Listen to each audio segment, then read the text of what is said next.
नमस्कार स्वामी भक्त हो. कधी कधी बघा आपल्या आयुष्यामध्ये अशी वेळ येते की आपण सगळ्यांना आपलं दुःख सांगू शकत नाही. मनात खूप काही असतं, पण मात्र शब्द आपल्याला सापडत नाही. मग अशा वेळी आपण हतबल होतो आणि निराश होऊन काय करावे हे न समजल्यामुळे गोंधळून जातो. पण स्वामी भक्त हो, आपण जर स्वामी समर्थांवर श्रद्धा ठेवली, विश्वास ठेवला, तर नक्कीच आपल्या मनाचा गोंधळ कमी होतो.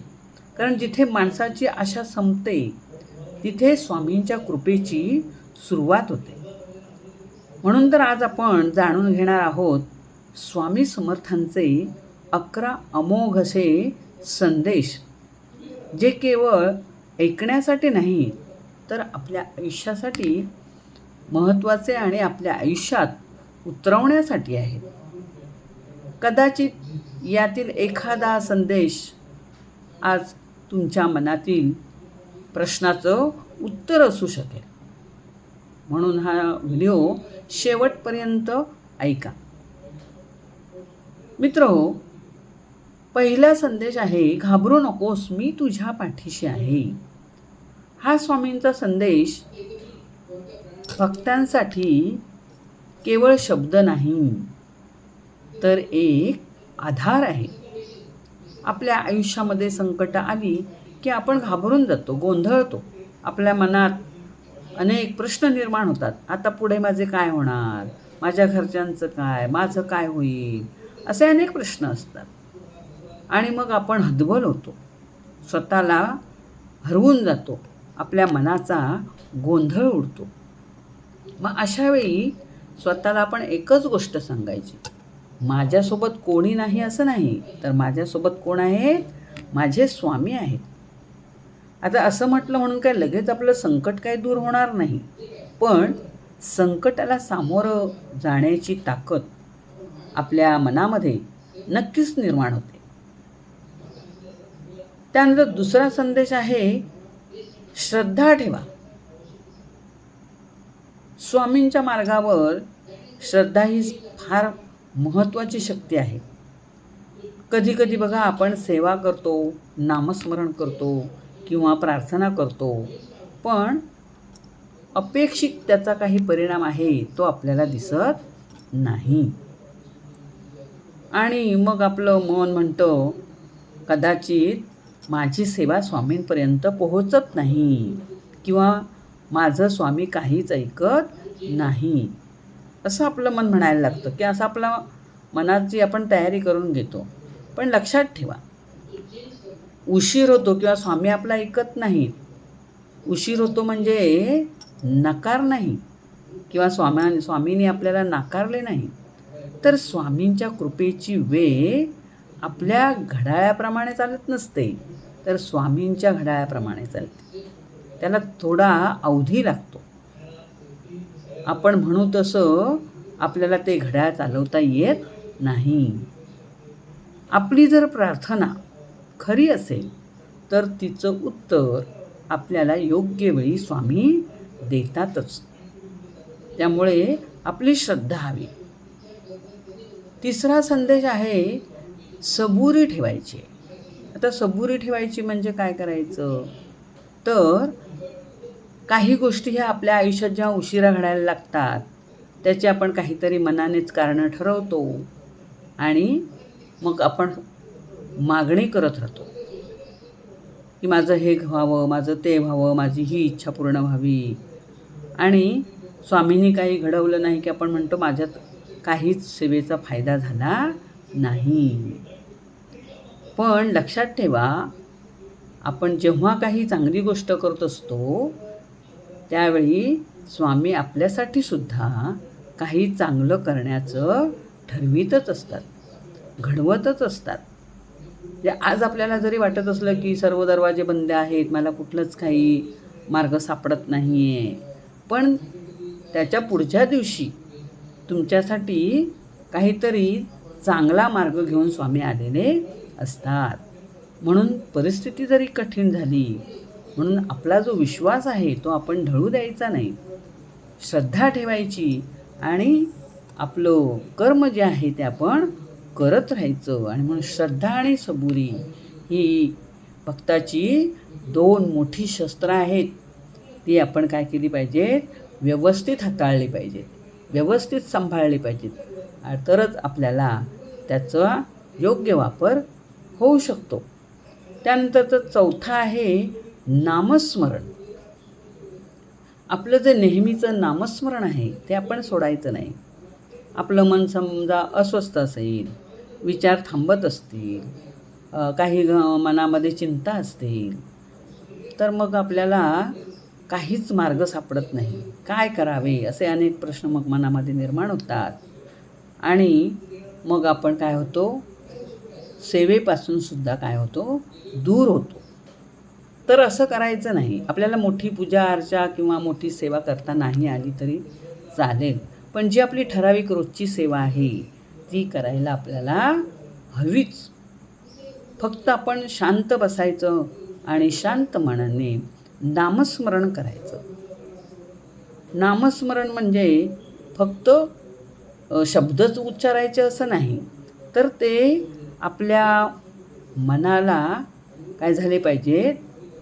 ठसले पाहिजेत मनावर, मनाला लागले पाहिजेत आणि ते स्वामींच्या चरणापर्यंत पोचले पाहिजेत. म्हणजे स्वामींच्या चरणांशी आपल्याला जोडण्याचा तो दुवा आहे. आणि त्यामुळं हे नामस्मरण आपण करतच राहायचं आहे. म्हणजे जिथे आपलं मन थरथरतं तिथं स्वामींचं नाम काय देतं? आपल्याला धीर देतं. म्हणून मन थरथरू द्यायचं नाही, यासाठी आपल्याला नामस्मरण करायचं आहे. 5वा संदेश आहे, वाईट काळ कायमचा नसतो, तो संपणारच असतो. काय तो आज काळोख आहे म्हणून उद्या उजाडणार नाही असं नाही ना, उजाडणारच.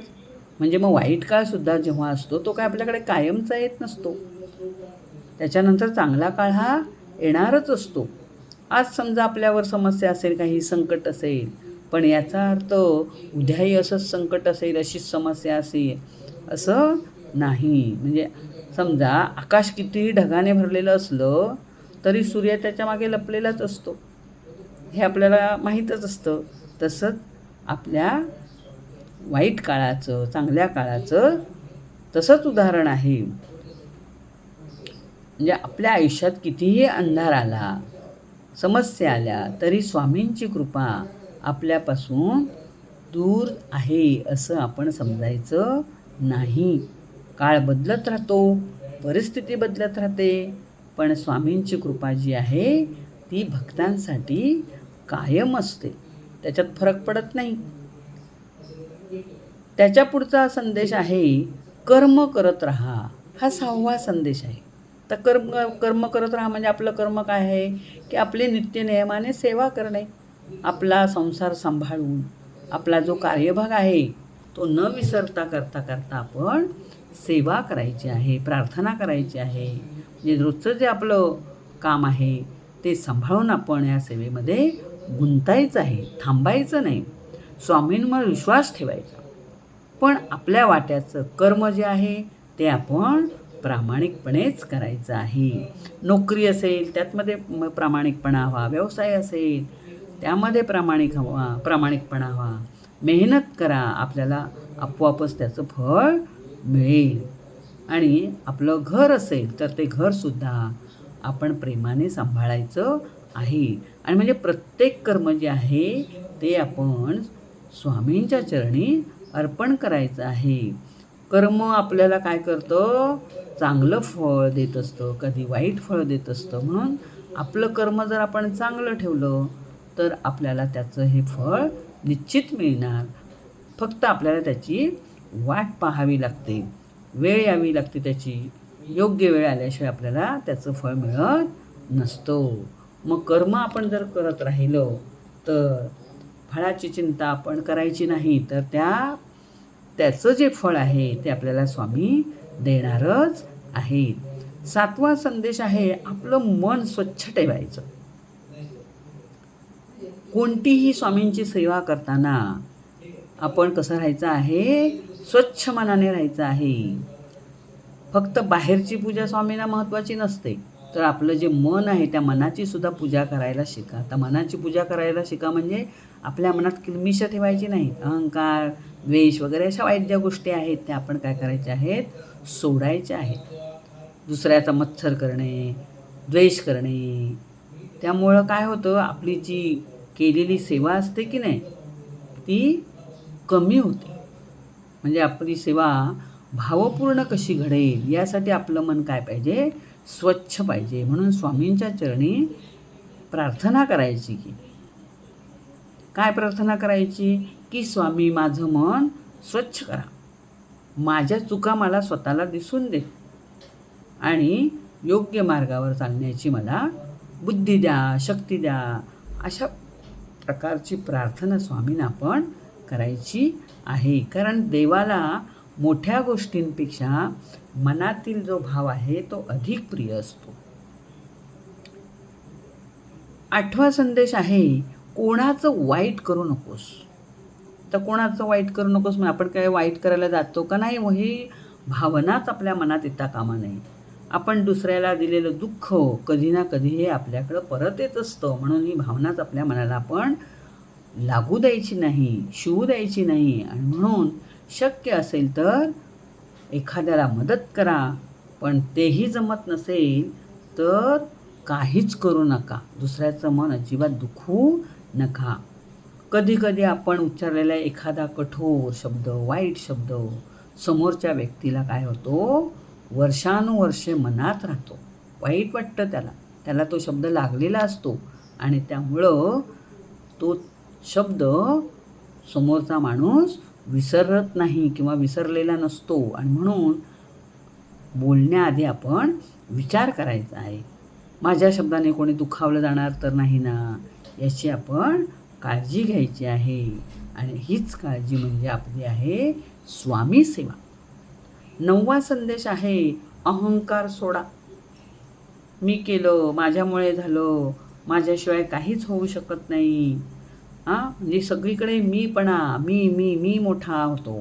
म्हणजे तितका स्वामींपासून आपण काय होतो, दूर जातो. म्हणजे मीपणा सोडायचा आहे. आपण किती मोठं काम केलं तरी शेवटी आपल्याला म्हणता आलं पाहिजे की हे सगळं स्वामींच्या कृपेनं घडलं.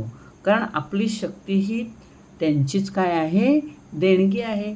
त्यामुळं हे सगळं स्वामींच्या कृपेनं घडलं असं आपण म्हणायला हवे. 10वा संदेश आहे, माझ्यावर विश्वास ठेवा असं स्वामी आपल्याला सांगतात.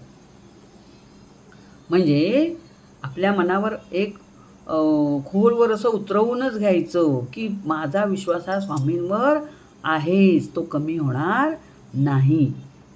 बघा कधी कधी आपल्या आयुष्यामध्ये अशी परिस्थिती येते की जवळची माणसंसुद्धा आपल्यापासून दूर जातात, आपल्याला सोडतात. आपल्याला अडचणीच्या वेळेला ते आपल्या जवळ राहतच नाहीत.